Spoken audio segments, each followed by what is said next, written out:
इसे दूध में डालकर अपने पति को दे, वह आपको बहुत खुश कर देंगे। मैं एक खूबसूरत लड़की थी और अब पूरी जवान हो चुकी थी, इसलिए कुछ दिन बाद मेरी शादी तय हो गई। मेरे सफर का साथी भी मेरा टक्कर ही था। हमारी शादी की तैयारियां शुरू हो गई थी। मैंने बड़े उत्साह से अपनी शादी की तैयारी की। मैं पार्लर से दुल्हन बनकर वापस आई तो मेरी माँ ने मुझे एक दुकानदार दिया और कहा कि इसे अपने पर्स में छिपाकर रख लेना।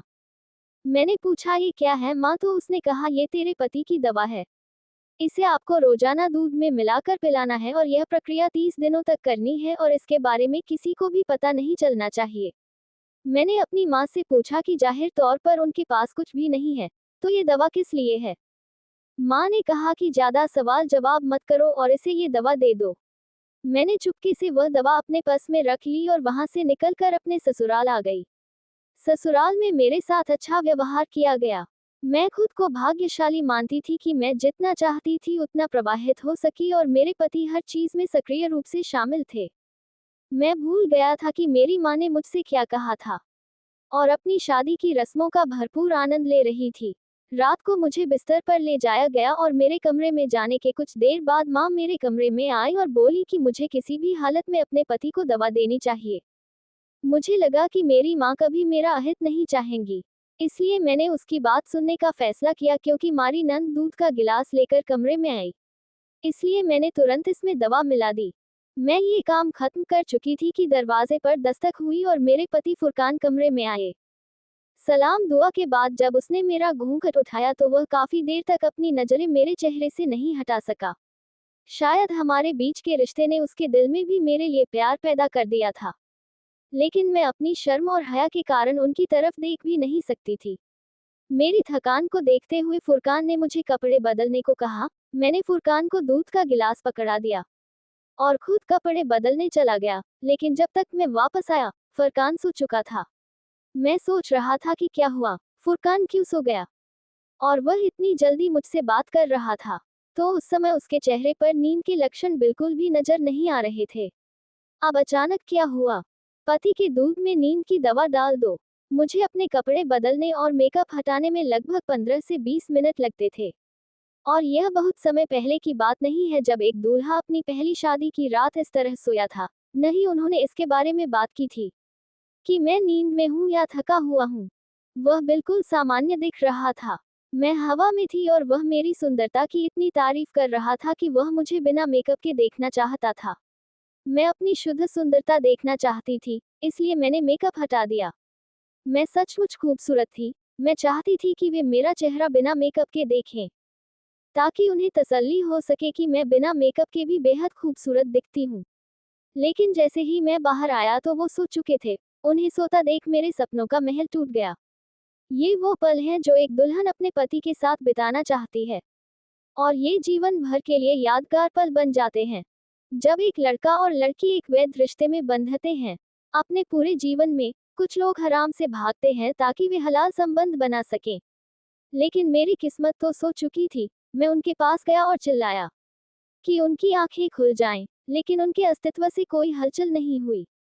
फिर मैंने अपनी चूड़ियों की आवाज से शोर मचाने की कोशिश की, लेकिन बिना किसी दिलचस्पी के।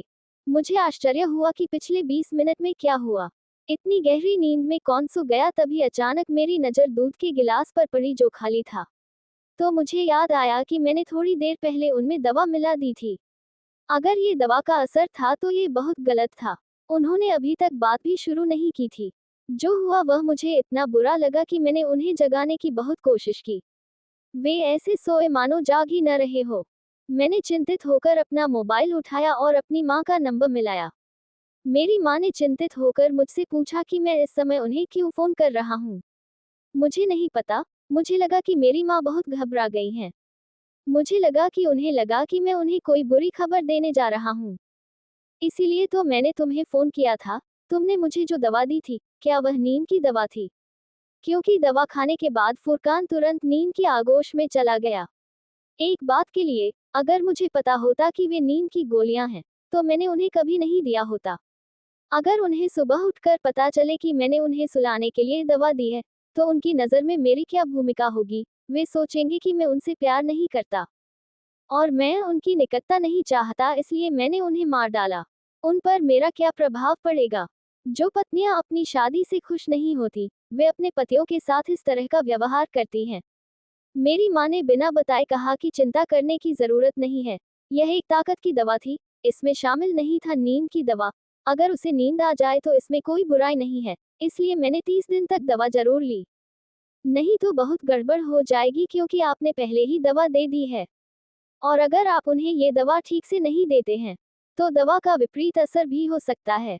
माँ की बातें सुनकर मैं डर गया कि मतलब 30 दिन बीत जाएंगे और फुरकान दवा लेने के बाद भी ऐसा ही सोचेगा। मुझे अपनी माँ की बात माननी पड़ी।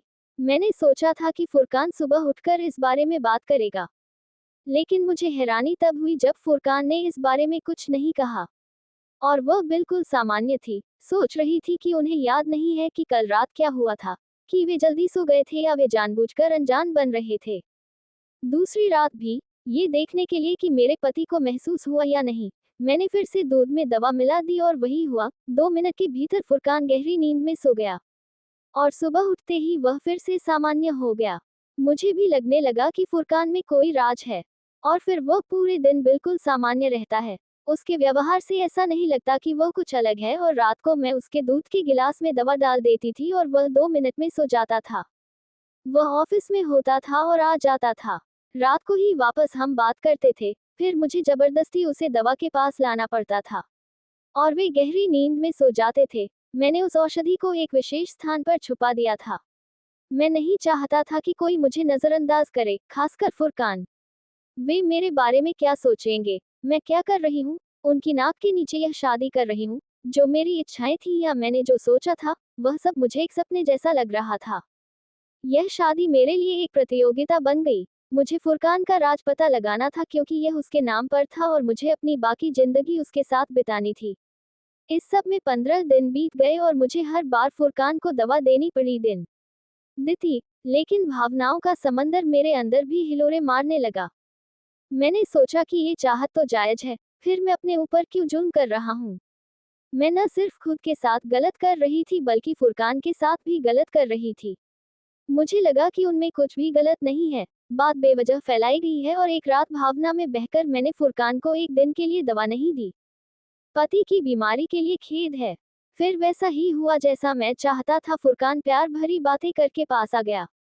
हमें लेटे हुए ज्यादा देर नहीं हुई थी कि मुझे कुछ अजीब सा महसूस हुआ और जब मैंने लाइट जलती देखी तो मेरे पैरों के नीचे से जमीन खिसक गई।